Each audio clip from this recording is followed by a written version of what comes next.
Well, welcome to the step of your business leadership one formative project, social leadership team plan. Let's remember that you worked with your personal leadership development plan in the last step, and now you're going to be focused on the next steps. One is inside the other, which is problem, necessities, and opportunities, putting together the personal leadership development plan.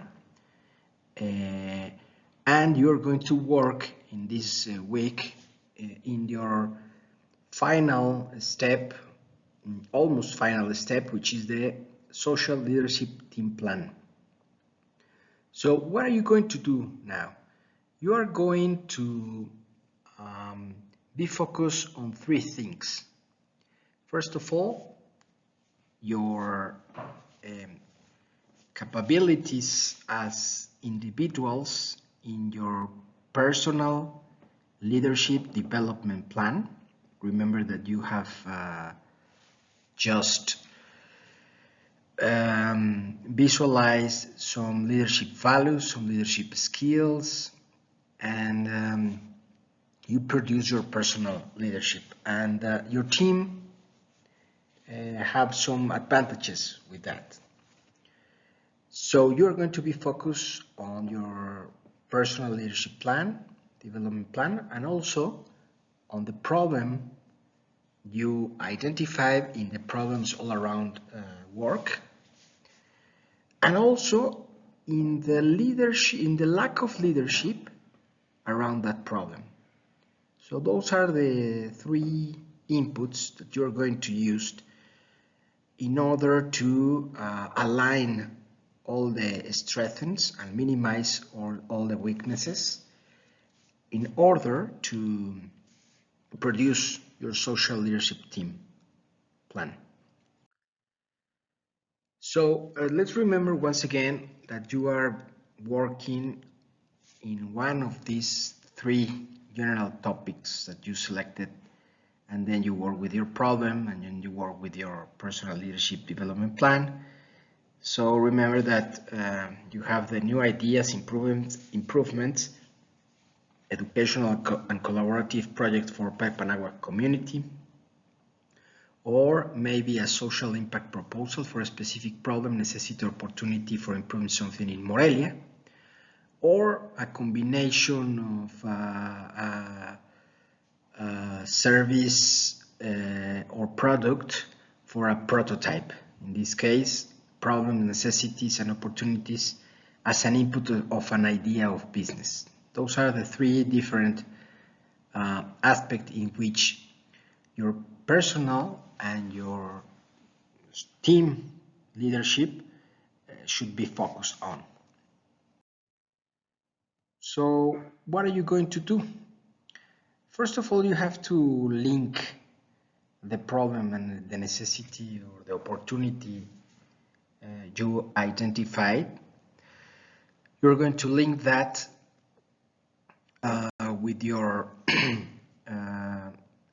identifying your personal leadership plan and trying to see which are the things, important things that you have to align with that. So the social leadership development plan process, what are you going to do? Well, are 5 steps that you're going to work on. The first one is the linkage with your personal development leadership plan. So in this case, you will have to work collaborative as a team and see all the important aspects in which all the personal plans, leadership development plans, what things are important to take that will help the teamwork social development plan.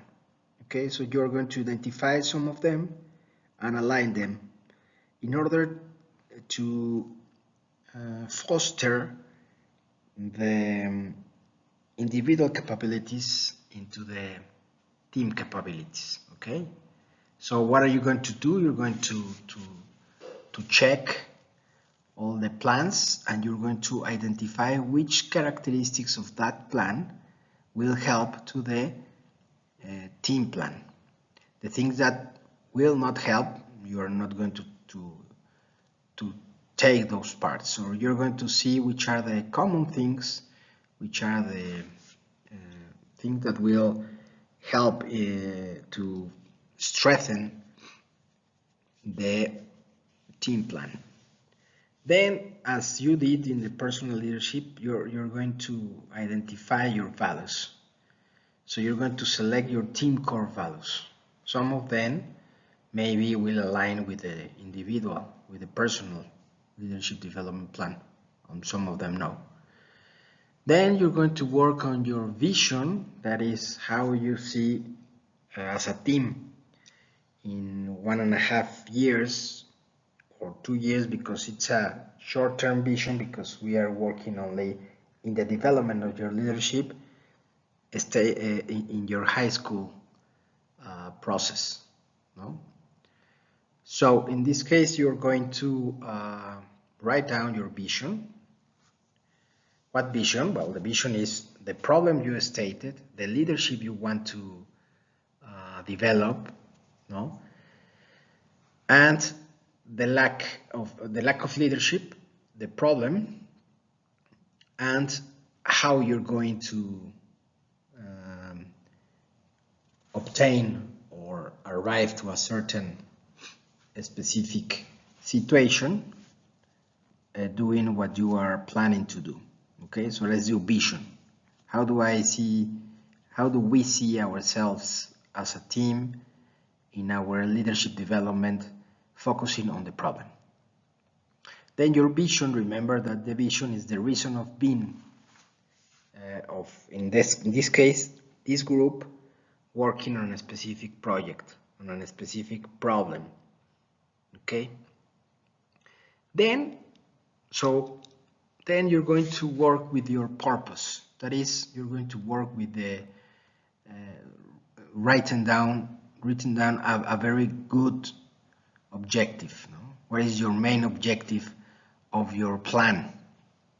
You are not going to write down a lot of strategies and all that. You are only going to write down a main objective, and then with that main objective, it is going to be aligned your matrix of results that I'm going to explain.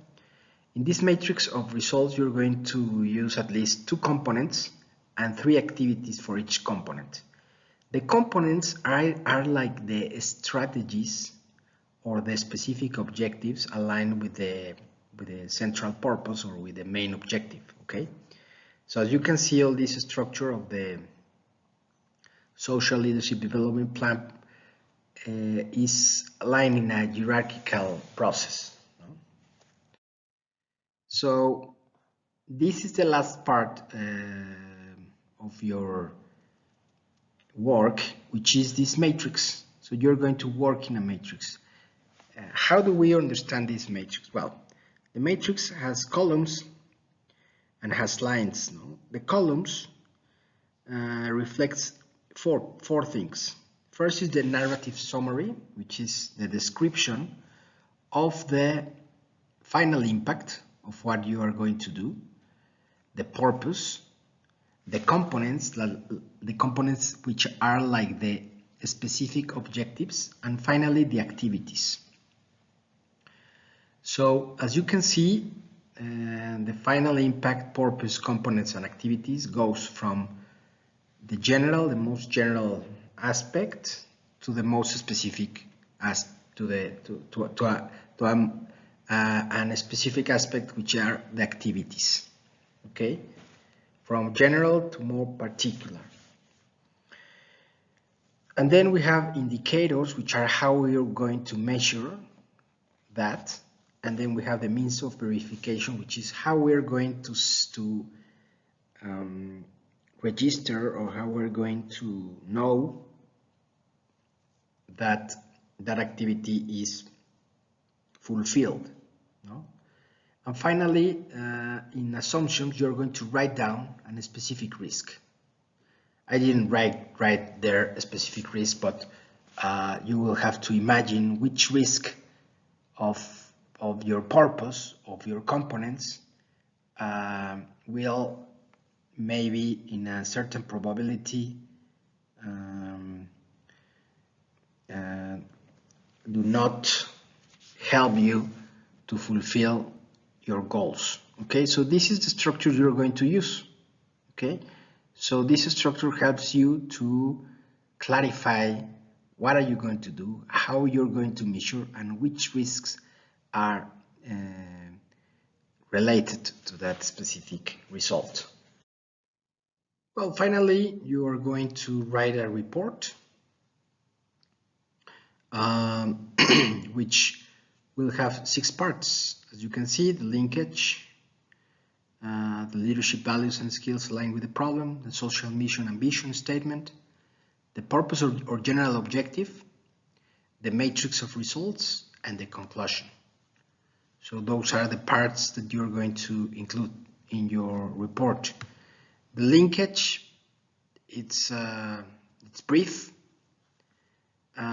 So for the social mission and vision, for example, are no more than 2 paragraphs. The purpose is another paragraph, and the matrix, it's a matrix, it's a specific matrix where you're going to write down your impact, your purpose, your activities, your components. Okay, so and then finally your conclusion of your activity. And with this, you're going to finish the 2 important parts of this course, which are the plans, no? The personal and the leadership team plan. So you are going to finally, finishing this, you will have to produce a complete report including all the work you did for this formative project, and included in a very excellent, good report. And also you will have to work with how you're going to implement it, to the how you're going to implement it question. And maybe if we have the time, the presentation, the final presentation, okay? And then we will finish our formative project.